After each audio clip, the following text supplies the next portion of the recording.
Lettre de Jude. Moi, Jude, serviteur de Jésus-Christ et frère de Jacques, j'écris à ceux que Dieu le Père a appelés. Il les aime et il les garde par Jésus-Christ. Que Dieu vous donne en abondance son pardon, sa paix et son amour. Amis très chers, je désirais beaucoup vous écrire au sujet du salut qui est pour nous tous. Mais maintenant, je suis obligé de le faire afin de vous encourager. Luttez pour cette foi que Dieu a donnée une fois pour toutes à ceux qui lui appartiennent. Je vous écris parce que des gens mauvais sont venus en secret parmi vous. Ils tordent le message d'amour de notre Dieu afin de pouvoir se conduire n'importe comment, et ils rejettent Jésus-Christ, notre seul Maître et Seigneur. Depuis longtemps, les livres saints ont annoncé leur punition. Vous connaissez très bien tout ce que je vais vous dire.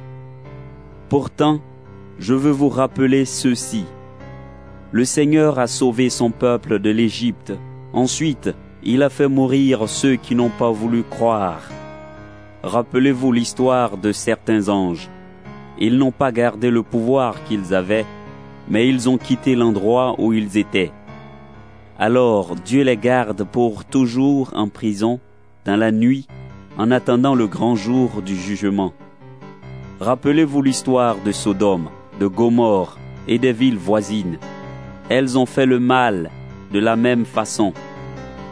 Leurs habitants se conduisaient n'importe comment, et ils couchaient avec n'importe qui, même avec des êtres d'une autre nature. Maintenant, ils sont punis dans un feu qui dure toujours, et ainsi, ils servent d'exemple.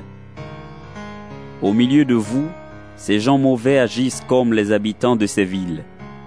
Ils imaginent des choses qui sont fausses. Alors, ils suivent les mauvais désirs de leur corps, ils méprisent l'autorité du Seigneur, ils insultent les anges glorieux. Même Michel, le chef des anges, n'a pas fait cela. Pourtant, il a discuté avec l'esprit du mal au sujet du corps de Moïse. Eh bien, dans cette dispute, il n'a pas osé l'insulter en le jugeant.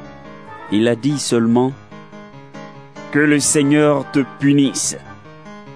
Par contre, ces gens mauvais insultent ce qu'ils ne connaissent pas. Et ce qu'ils savent d'une façon naturelle, comme des animaux sans intelligence, même cela ne sert qu'à les détruire.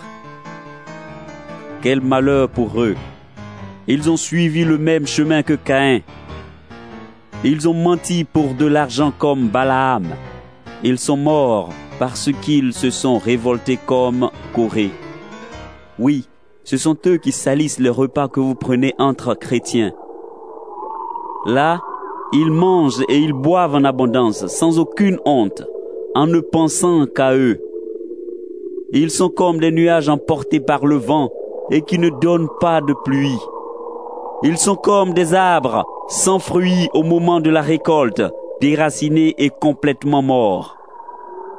Ils répandent leurs actions honteuses, comme la mer rejette son écume sur la plage. Ils sont comme des étoiles qui ne savent plus où aller, et Dieu leur a gardé pour toujours une place dans la nuit la plus noire.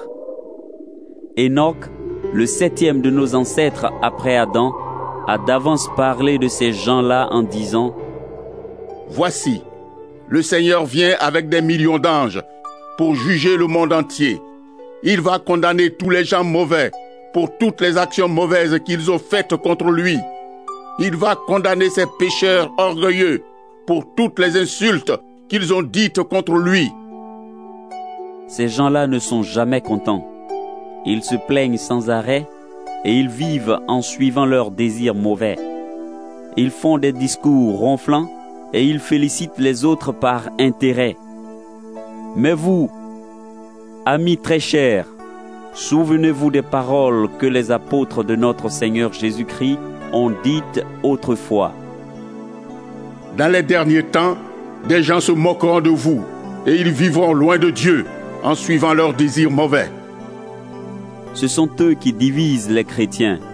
Ils ont des idées humaines et ils n'ont pas l'Esprit de Dieu. Mais vous, amis très chers, construisez votre vie sur votre foi très sainte. Priez avec l'aide de l'Esprit Saint. Restez dans l'amour de Dieu. Mettez votre confiance en notre Seigneur Jésus-Christ. Dans sa bonté, il vous donnera la vie avec Dieu pour toujours. Ayez pitié de ceux qui n'ont pas une foi solide. Sauvez-les en les éloignant du feu du jugement. Ayez aussi pitié des autres. Mais attention, ne vous laissez pas salir par l'exemple de leurs mauvaises actions. Gloire au Dieu unique qui nous sauve par Jésus-Christ, notre Seigneur. Il peut vous empêcher de tomber dans le mal. Il peut vous faire paraître sans défaut et plein de joie devant lui dans sa gloire. À lui la gloire, la grandeur, la puissance et l'autorité depuis toujours, maintenant et pour toujours. Amen.